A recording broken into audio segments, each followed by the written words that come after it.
Ariok winced as the first psychic glance hit him. He was an old hand at this, but mental impalement was one of those things you just never got used to. He reached a trembling hand for his flask. He was already off his ass, but the motion itself was soothing now. The subconscious wars were doing their thing now.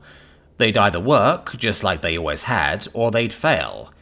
And if they failed, the last thing that would go through his mind would be a piece of lead the size of a corn dog. Fortunately, it worked. What the fuck? He pursed his lips and nodded knowingly.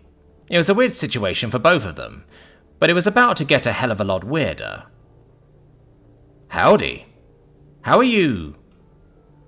A series of tingling sparks went up his hands. His motor cortex was reinforced to hell and back, but he knew what an attack on it felt like. Fucker was going for the easy telepath hack of making him kill himself. Rude.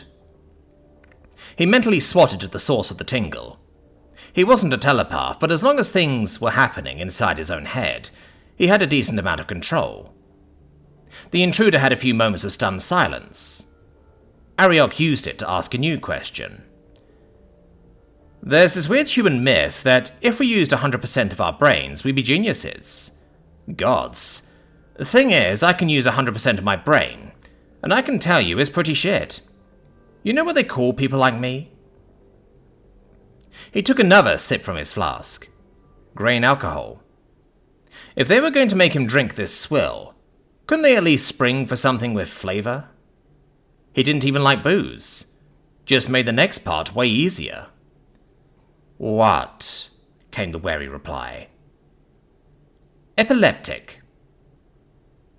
He looked down at the flashlight in his hand and hit the setting button twice. Once to turn it on, and again to set it to flash. He had the mercy of going unconscious almost immediately.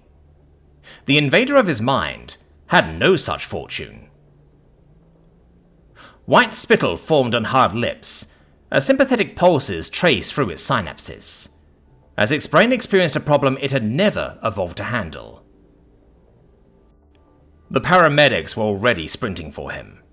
They had less than 2 minutes before the heat build-up caused irreparable damage, and they needed every second for this to work. If any of his hostages had been in worse condition, he wouldn't have stood a chance. As it was, him and Ariok were just going to wake up with very, very bad headaches.